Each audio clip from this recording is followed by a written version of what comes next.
Yeah. And the distress level. I guarantee he didn't have a second pilot with him. No, he had three. Family Yeah. members. Right, but not another pilot, Yeah, right? so if there was another pilot, maybe he could have said, wait a minute, I did partial panel before. Fuck the DG, fuck the, attitude indicator, just focus on the turn coordinator. I had that 2 weeks ago.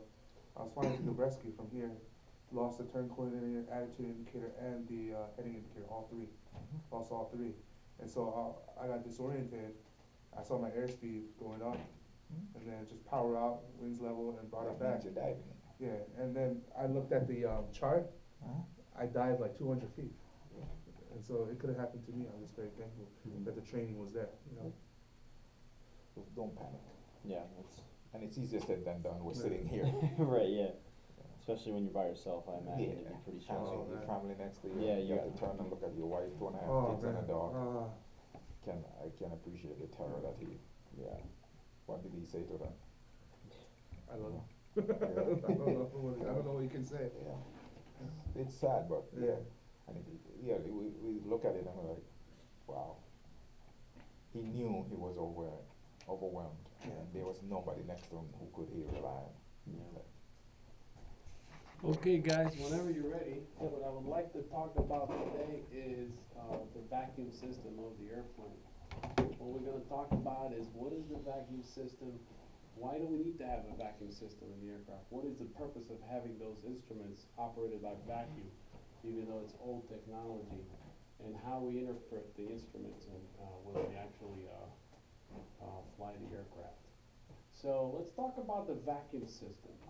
The vacuum system is basically a system in the aircraft that's independent from electric and the pitot-static system. The pitot-static system in the aircraft is the airspeed indicator, the altimeter, and the vertical speed. The turn coordinator and the turn and slip indicator, or the turn and slip indicator, are actually electrical powered. The vacuum system in the aircraft for the six-pack is only for the attitude indicator and the directional gyro. Okay, so this is kind of an old technology from back in the 60s and 70s. They don't have it in the new airplanes these days. I do find it redundant and operational and very easy to read and understand when you're using the those two instruments, vacuum powered, and it's giving you some I would say backup of if you have an electrical failure and you're in icing condition, you'll still be able to get, as long as the propeller is windmilling, you'll still be able to have vacuum to operate these two instruments and give you pitch and bank instrument and heading indication, until you have the compass. So the reason why we're discussing it today is because we had an accident, unfortunately, yesterday, and the pilot in command declared an emergency and wasn't able to control the aircraft because of the vacuum system failure. So let's talk about how the system is, in the aircraft working. Okay, let's pretend this is the engine, and the engine has a vacuum pump that's actually engine driven by the engine, by the crankshaft. There's in the back of the engine there's an accessory gear drive, okay, that's actually spinning a vacuum driven pump that's actually creating vacuum by the propeller spinning and moving the parts on the moving the gear drive. If there is any failure in that vacuum pump, you're going to lose these two instruments. Okay, that engine-driven pump is creating vacuum. It's creating vacuum, and that vacuum line is going to these two instruments. On the other side, there's a filter. And the filter is actually located inside the cabin. Okay. So as it's creating suction, it's moving those gyros that are inside these two instruments at 60,000 RPM, very high speed. So the air is coming in through the filter in the cabin, goes through the instruments and from the pump, and then goes out inside the engine compartment. Okay? This is how it's operated. Any blockage on the line, any failure of the pump, any failure of the filter's getting clogged for whatever reason, you're gonna lose those two instruments. Okay? Now, the attitude indicator will give you a pitch and bend. And the directional gyro will give you a heading indication. So normally when you're flying the airplane, you're relying on these instruments very, very heavily when you're flying. Just today, I mean, we were constantly looking on those two instruments. So it's very likely that when actually there is a vacuum failure, you're relying on those instruments so much without scanning this guy that you'll enter an unusual attitude, which is what happened yesterday. Okay? So let's go ahead and listen to the chain of event of what happened yesterday. And we'll talk about it, when we're done, when I'm gonna be done with this, we'll sit and, you can ask questions and we can talk about all the event and how do we avoid this happening to us when we're flying in actual weather. I don't know if you heard the live ATC, but after that accident happened yesterday, I actually had to look at live ATC and try to realize, try to find out what exactly is it that happened and why did the plane go down? It's just a curiosity. I'm like, what happened there? Why would a perfectly good airplane drop out of the sky? So there's going to be a recording of what happened with ATC. And the first evidence of having something wrong in the aircraft is the pilot declaring an emergency. Bonanza 4400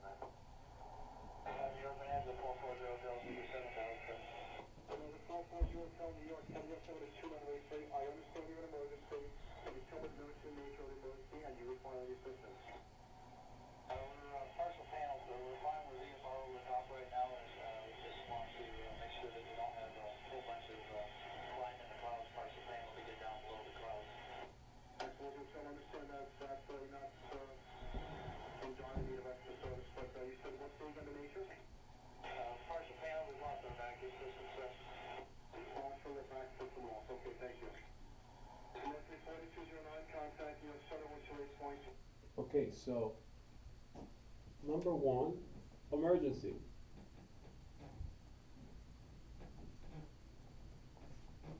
And that's lost our vacuum system. And he was still in the clear when that vacuum system was lost. He was still on top because he had control. But he did declare an emergency, which is a good thing, which he did, because, it kind of gives the controller, hey, I got issues. I may need some help. I need assistance. So the pilot in command knew that he had a vacuum system failure because he said it on the radio, and he declared an emergency. So he knew that these instruments are not working properly. The backup was here. The backup was here to keep your wings level, which is your bank instrument that's left to be working. Okay? The next chain of event is the controller verifying that this aircraft is indeed an emergency.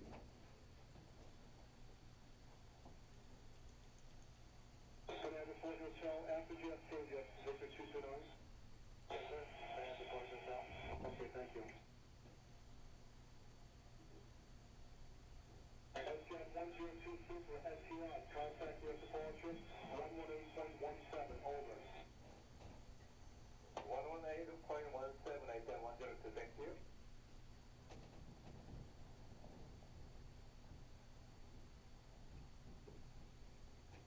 Navigator 407 for the verify, you declare an emergency, correct? Yes or no? Yes, sir, Bonanza 407. And you still want to continue to the destination, yes or no? I believe the weather is better at my destination, so if I have a higher ceiling here, then I would like to continue to my destination or to Hartford, Bonanza 407. I understand, you declare an emergency, and you continue on to your destination. When you have an opportunity, I need the fuel in town and someone on the aircraft. First, that's 2.5 hours of fuel and 3 souls, correct? That is correct, sir.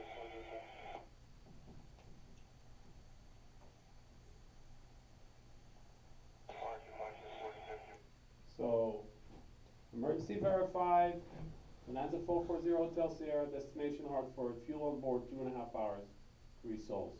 So far, so good. No problems yet. Now, obviously we know that the pilot doesn't have weather on board, so he's asking for the weather.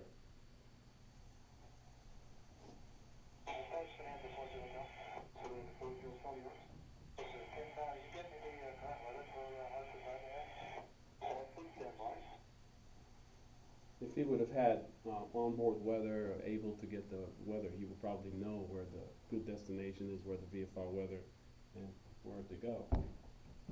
Now the controller, this is, you know, you're using the controller. It's an emergency. You're using the controller to help you to, you know, find where the good weather is. So the controller is helping you with the weather.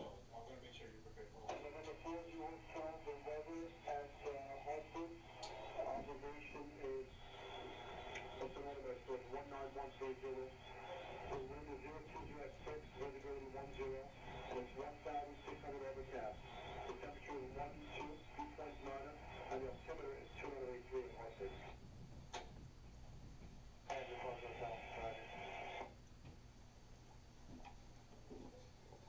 Okay, so he's got the weather, which is basically VFR weather. The problem is from 7,000 to go through the clouds with no vacuum system. That's the obstacle the pilot has now.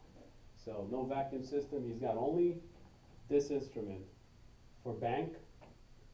Absolutely no direct pitch instrument because the attitude indicator has failed with the vacuum system. He's got the altimeter to tell him, hey, you're descending, vertical speed descending, and there is airspeed indicator also. The airspeed indicator is increasing, you know you're descending. If it's decreasing, you know you're actually climbing. So you do have pitch instruments here, but not a direct pitch instrument because the attitude indicator, you know, is the direct pitch in bank, but we don't have it because it's failed. It's gonna take them about like 13 minutes to descend from 7,000 down to 1,600. About 13, 14 minutes, Normal descent. normal descent. We were at 900,000. We were doing anywhere from 500 to 700 feet per minute descent today. We're cruising at 150, and that's about the typical Bonanza speed. Yeah. That airplane's pretty fast. So, you know, I'm guessing he's cruising at about 160 knots. It's actually faster than the 36, the V-tail, because the tail is set up differently, so it's less drag. So for the same horsepower, you're actually going faster. Okay, so far so good. He knows, he's aware of a vacuum failure. He's aware, it's verified with the controller. Everybody knows what's going on. He doesn't have the weather. He's asking the weather. He knows it's VFR. You know, and he's got 2.5 hours gas. So he could technically stay on top of the clouds and go somewhere where it's clear. I mean, 2.5 hours, you're looking at 350 miles before you run out of gas. So he knows, hey, I'm in IMC, I'm on top, I'm gonna be in IMC going down to 1,600. How comfortable I am, I don't know what was in his head, but maybe he wasn't really comfortable with it.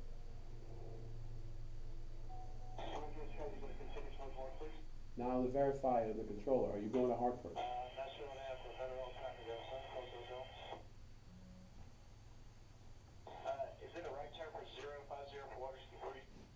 Okay, so he's verifying, the controller is asking the pilot, are you actually going to Hartford? And the controller is verifying to the pilot that the weather is the best in Hartford, right? And then the 40 channel 50 at all US closest airport, Pacific time, and it does look like Hartford does have the best weather for the 1,000% overcast feeling. Hartford the best weather, so now he knows that's the best weather. Is it possible to get radar actually have to keep them to intercept the approach for the GPS approach into Plainville or Hotel? Or is it all passed on from controls? Now he wants to intercept the GPS for Plainsville. What is that? That's Connecticut? Where's Plainsville? Connecticut. Somewhere up there. Yeah, Connecticut. He's asking for an intercept. I guess he has a GPS on board. He has a GPS on board, and the controller is telling him, hey, Hartford's got the best weather, but he's still insisting on continuing to his destination. Now, this is the point where you know that the pilot is not comfortable going into the soup.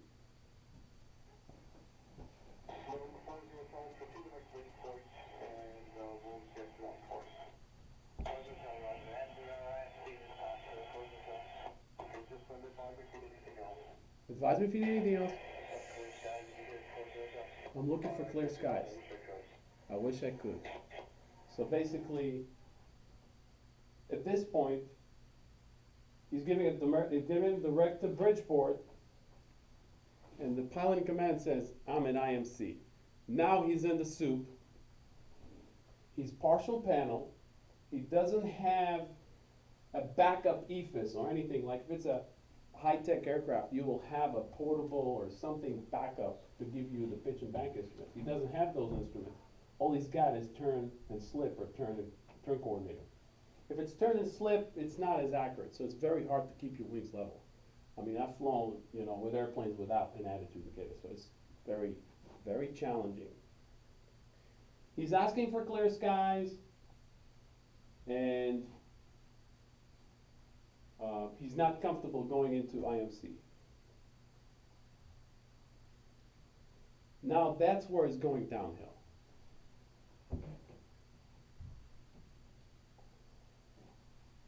He's trying to get direct to Bridgeport. I don't know what he has set up. It's possible he doesn't have a safety pilot. Nobody's there to help him. And he's probably going to his Garmin to set it up to go direct Bridgeport. And maybe neglecting to scan the aircraft. At that point, it's going downhill because he's basically going into an unusual attitude.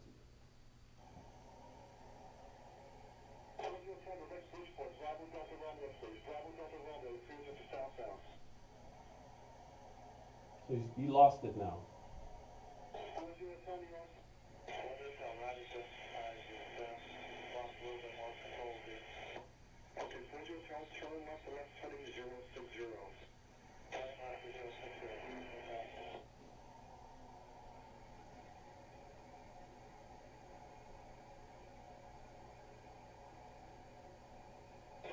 Would you like to lower altitude?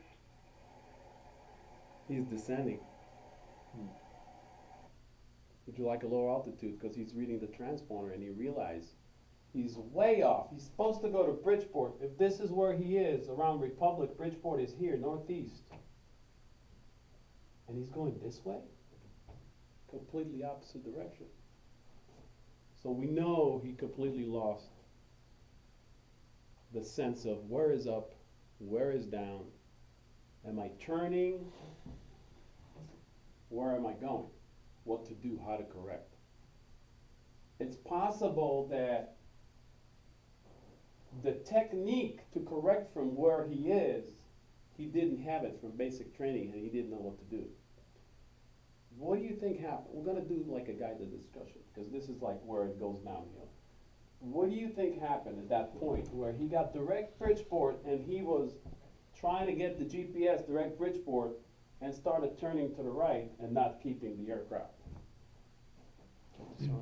Disoriented, spatial disoriented. Maybe he was, believing his body more. When he was messing with this. I you think know? that's what threw him off. Yeah, so when he's messing with this, what's happening is, he probably, without him knowing, he got the yoke turning to the right. And so- Very likely. And Also- then as he's messing with that, and then when he looked, he was already diving down that way. Already in a dive. He doesn't know it. And maybe He didn't realize it. He didn't yeah, realize he's it. well, he's reading. He's got to read the mag compass now, right? And what if it's one of those where it's opposite of what actually is? If 060 to him was actually a right indication, it would have been an actual left turn. He starts turning right, and then you add the GPS disorientation. Now he's got like a descending right turn going on. What do you think the airspeed was doing when he was Increasing. increasing? I'm kind of talking through the unusual attitude nose low now, step by step. Airspeed was increasing. This we know is broken. He knows it's broken because he said, I'm declaring an emergency, I have a vacuum system failure. So he's not relying on those two instruments because he knows it's broken. You might as well block it. Put a sticker on it or a piece of paper because they're useless. They're just not going to give you any information. Turn coordinator, turn the slip, I don't know the cockpit, but he's definitely got one of those. What do you think this was saying? Went to the right. You're right. Because we know he was supposed to go to Bridgeport and he was going this way.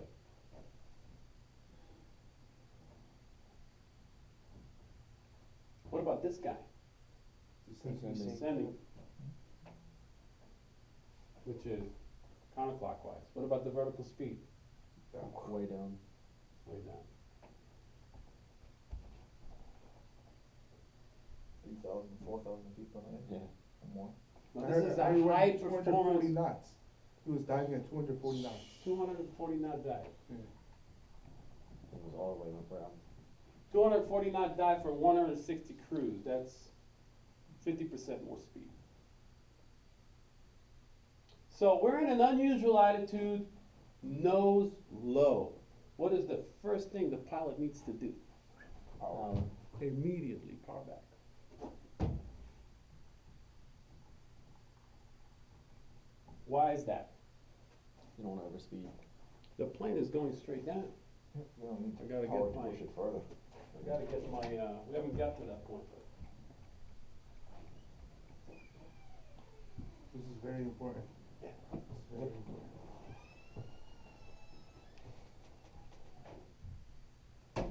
Basically, going straight down, actually more like a right turn Yes. than straight down. So, if you're in a position like that and you're not powered back, you're gonna actually, and it's a constant speed, high performance, so the prop is not gonna, over rev, it's gonna stay at the same RPM and keep pushing you straight down. So he's like that, not doing anything with the power, and have no clue what's going on. If he would have powered back, it wouldn't be as bad, but he probably kept the power in there. If we did power back, what would be the second step? Level. Level the wings. So if you're in a bank to the right, and the turn and slip is indicating a turn to the right,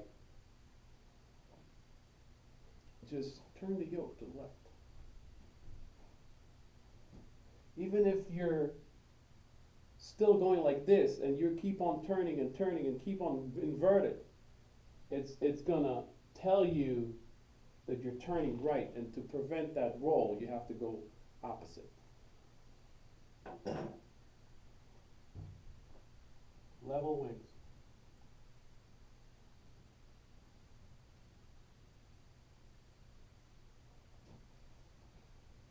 And the last item is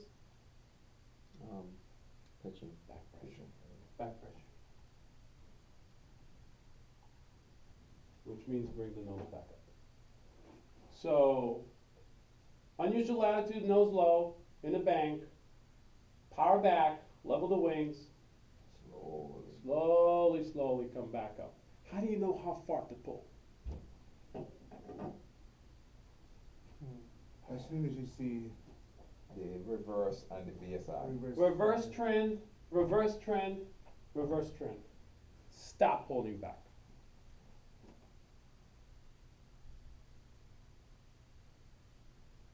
Which he did, obviously he did not do. I think the he was calm. The direct Bridgeport kinda, he looked at the GPS to get direct Bridgeport and got distracted, and then it just went downhill. And when it goes downhill, and you got partial panel, you don't know which way is up, your body tells you this way, this, and you don't know how to interpret and read the instruments, that's where you get in trouble. Another pilot in the right seat would have changed the outcome. He would have Absolutely. focused on that, and the other guy would be doing Absolutely. that, just like we worked on today. Can you go ahead and set me up direct Bridgeport? Pilot not flying. I'm not pilot doing flying. anything else, I'm just flying. Set me up direct Bridgeport. What heading should I turn to? Okay, fine. Read my compass, tell me when it's easterly. Tell me when it's northeasterly. Just focus on whatever you got left, which is 1, 2, 3, 4, because we know the two in the middle are not working properly. Okay? Next step. He's obviously trying to recover. How can I do the system? Turn right to 060. Yes, sir, we're working on it. We just lost one of our panels. That's all. 400. We're turning to 060, and we're trying to get back to 7,000. Trying to get back. If you need a block altitude, just keep me in mind. I'll protect for you. If you need a block altitude, I could protect for you. So the controller was actually very, very helpful. But at that point, it was just too late. Going downhill. It's going downhill. Who were the The passengers? controller is offering Republic Airport because he sees that the airplane is getting out of control. So he's offering a better choice. The Republic observation is 185 degrees. The wind is 0407, wind 33 miles broken, and 700 overcast. That's across the land of Republic. Oh, shit. There's no response. So I'm thinking right now at that point, there was already no, the aircraft was just out of control.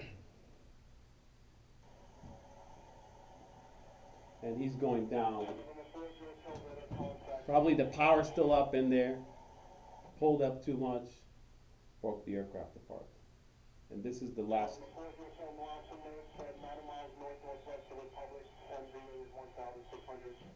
Low altitude alert.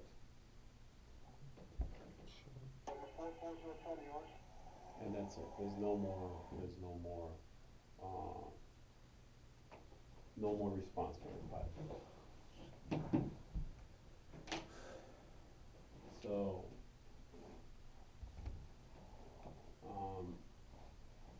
it's good for us to understand how the vacuum system works, and now not to rely on it too much, and not to fixate on it too much when we're flying an IMC.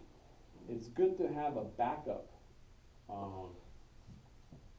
when you're flying, like your own portable AFIS or something like pitch and bank instrument, so you can rely on that when something like that happens.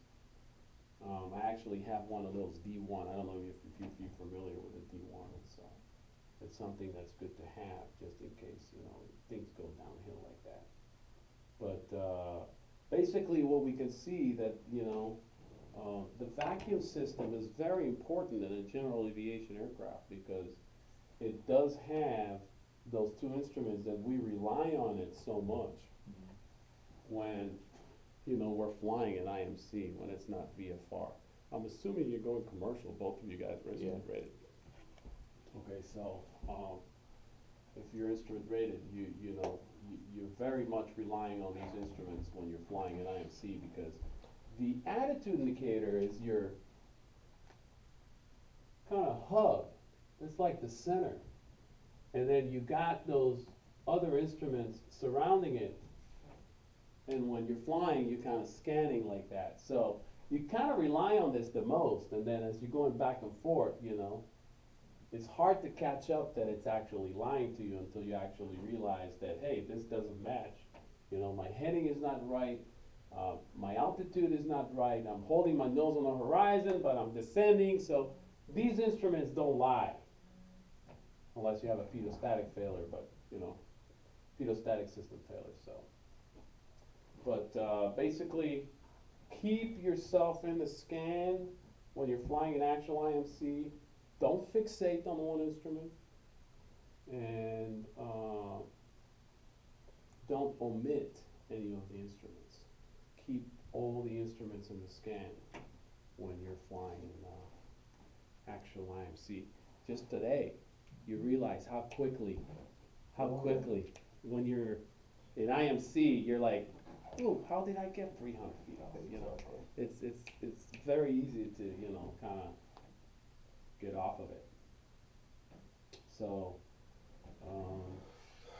so basically, we talked about, the vacuum system in the aircraft, why we have it, how do we use it, and if there's a failure, what's the backup? And we kind of summarized, the chain of event that happened yesterday with the Bonanza, and hopefully we'll learn from that accident, so we'll be safer pilots, and I mean, if you think It about it, doesn't happen. why does the commercial carriers want at least 2 people up there Exactly. just to back up the other guy? yeah, it's So we just should, safe. we should learn from it. It's Yeah, it's basically, nice to be a big shot and fly whatever you wanna fly, but it's making the flight, much safer. even simply flying a Much safer. faster airplane and having to program an approach while you're in it, and ATC is giving you instructions and you're focusing on that, and it's a lot of workload. Yep. You guys have any questions? You wanna discuss anything else, something you The fact that people in the you airplane, wanna, were yeah, I they mean, you family could members? just, your opinion, what do you think? Most importantly, were they family members, males, females, who were they? I'm occupants? sure, yeah, I'm sure it was a private flight, so they had, Probably wife and daughter. they'll son. probably advertise it, But, definitely, I mean, that particular airplane is very, very, there's an awareness directive on that tail Yeah. of being so, not as solid. And it's still till today, it's called the doctor killer, that V-tail Bonanza. Yeah. I mean, the important thing It's called the is, doctor killer. the first thing is you gotta know, before, you gotta know what's your primary and secondary instruments, right? And so that, when we learn instrument, they always say the attitude indicator is never a primary instrument. They call it a transitional instrument, right? So you transition from your airspeed, transition to the altimeter, you transition that's why this is a transitional airspeed, instrument. Actually, your primary instrument for a bank, what is it? At this particular case, No, before this, before the vacuum failure happened, Yeah, is the before, what is DG, it's a DG, right? the bank instrument's And what is your primary. primary instrument for your altitude? Altimeter. The Altimeter, pri- right? primary pitch is the altimeter. Primary pitch, right? Pitch is the altimeter. And so when this disappears, now you have to switch, what's your primary instrument for your bank? What's your primary instrument for your pitch, right? So what becomes your primary instrument when this disappears For what bank? for bank?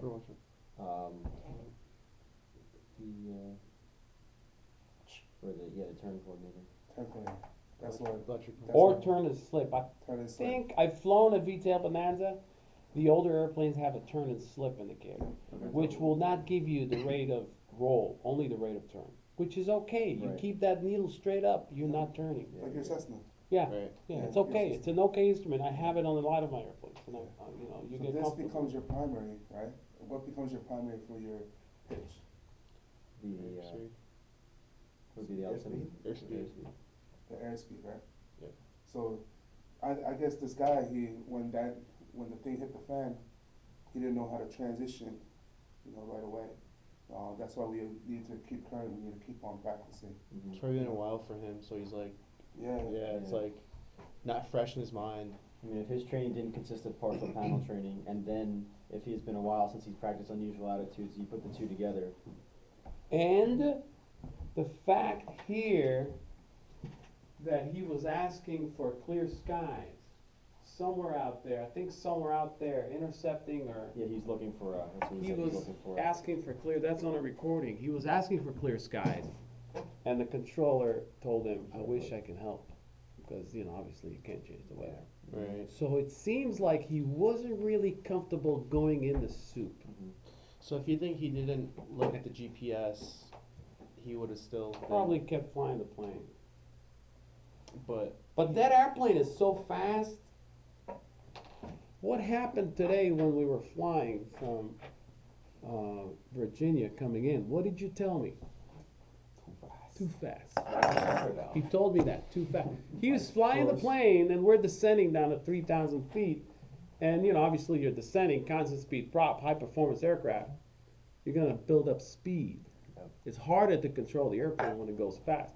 So I said, why don't you go ahead, power back? He asked, I You was, don't have to be shy about it. so, If you're I comfortable, took the you're power levers or the throttles, and I actually First brought the power time back. flying that airplane. Yeah. Descending to 3,000 at what? 160? We were moving same speeds. I would say it's about the same speed as a Bonanza. Pull back. Yeah, same speed as a Bonanza. Because in, Now- in the little Cessnas, This I descend and particular fly airplane an has approach a at 90. V-tail in the back. That's how the thing is set up. It's kind of built for speed. So,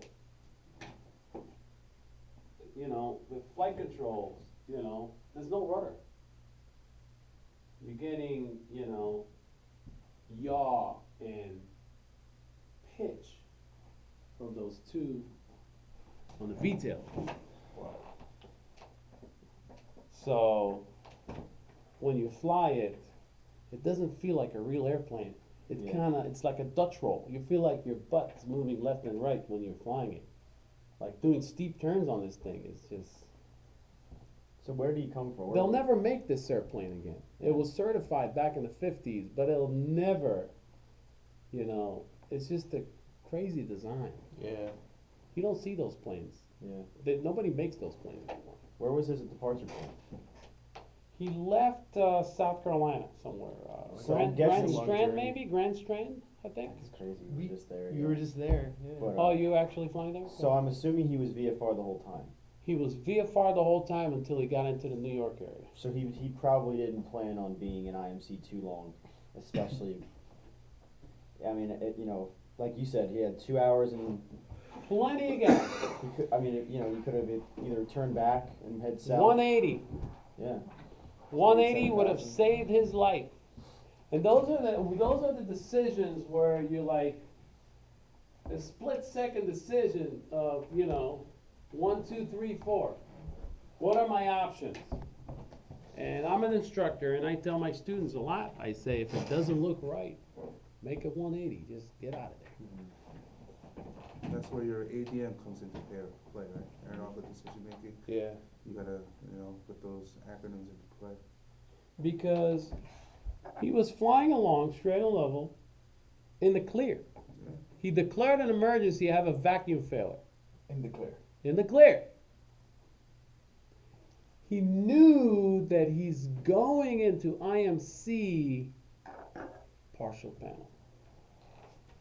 And that's on the tape. Was that a good decision? I don't know. I don't know what I would have done, because I wasn't in the plane. But maybe partial panel into IMC was what killed him. Yeah. If he would have said 180, diverting over to Cape May, Jersey, go as far as Delaware. I mean, you can 2.5 hours. You're 300 miles. You can land in Virginia Yeah. with that amount of gas. Get that aircraft to maintenance. Get that vacuum pump fixed. Don't go in IMC. Land the aircraft safe, and then deal with the consequence later. I don't know. I wasn't in that plane, but So this is the chain of events is just very sad. Very sad. The fellow pilot just. So the plane broke apart before it hit the ground. Before even hit the ground. I mean, the witnesses were mentioning seats falling out of it. I heard a stretch of 3 miles. So he was going so fast through the air. So he, the airframe wouldn't sustain. He exceeded V&E.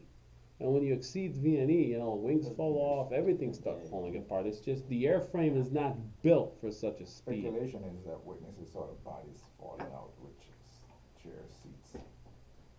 So it could be the whole airframe. Yeah, the whole must have separated or something. Separated, The yeah. seats were falling out. That's got to be. Yeah, separated, the doors were opening, or who knows. So,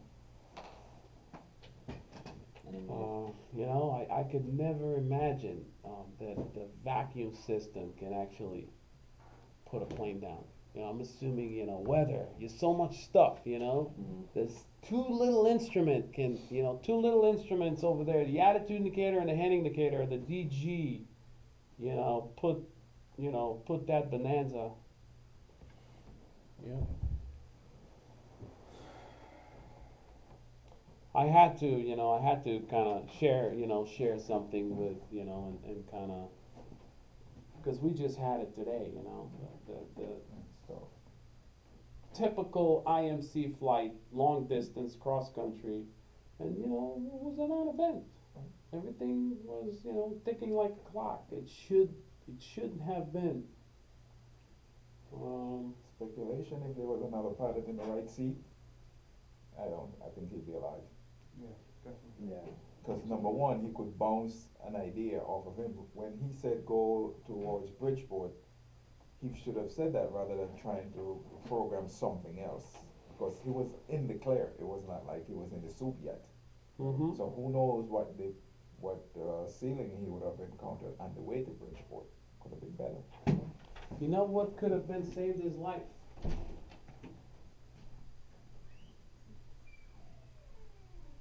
or just had ATC vector the whole way. I was gonna say that. Ignore the GPS. I mean, you just have ATC tell you, turn left this, turn right Yeah, this. but But he was having trouble with following the compass.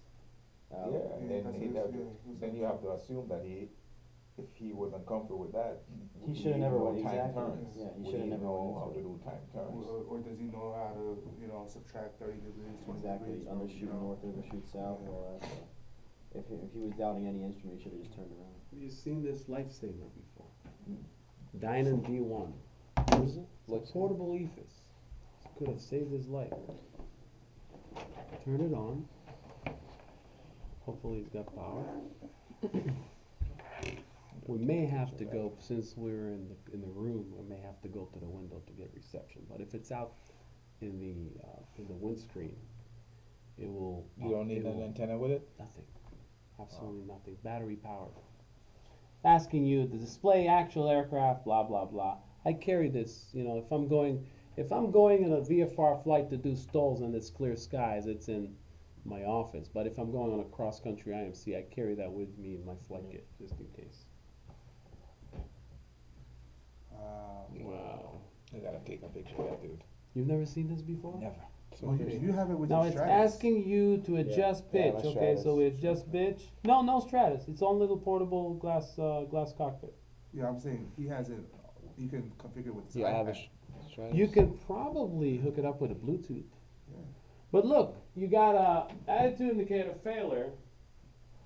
You can strap this right in your Attitude indicator. space, or put it with a suction cup. Pitch up, pitch down. Well, you got to be outside in the. Right. It's got to have, searching for satellite. You see. Yeah, Joe will always fly with that Stratus. Man. Turn left. Yeah. Turn right. The iPad has the same setup, I think, in the Stratus, and you can see on the iPad synthetic vision, and you can Yeah. see pitch and bank as a backup. And you can see the terrain and everything, right? Yeah. That's awesome. Oh, I don't have the synthetic. I gotta buy it. Well, you should take a picture. I don't know. Yeah. Dynan D1. So did you guys enjoy the lesson? Yeah. That's good. Absolutely. Where do I find it? A 180 going back could have saved his life. One of these devices, just even hardwiring it. The airlines have pitch and bank instrument for the captain, pitch and bank instrument for the co-pilot, and a lifesaver in the middle. That's 30 minutes battery powered. So if the whole electrical system fails, you still have a backup 30 minutes battery power lifesaver, which actually gives you pitch and bank. Yeah. I know which side is up, I know which side is down, and I know what my bank angle is. So, what else could save his life? Safety pilot, Yep. 180, go no go decision. Yeah. 3,000 feet, 1,600, not clear skies. Maybe flying over the shoreline at 500 feet below the clouds could have saved his life if he would have just depart South Carolina at 500 feet and then stay along the shoreline. VFR. Mhm. Never even go into the weather. We know it wasn't icing. So he could have just kept on going along the shoreline, maybe go around Montauk, come back around to Connecticut. I don't know. If it goes downhill quick, just land any airport you can find. If you're at 500 feet, okay, fine. Request special VFR to Republic, special VFR to Brookhaven, or uncontrolled airports. Don't even get a clearance. Just go. Land the plane. Say, that's it, guys. We're done. We have a vacuum system failure. We're not going to proceed from here with the aircraft until they get it repaired.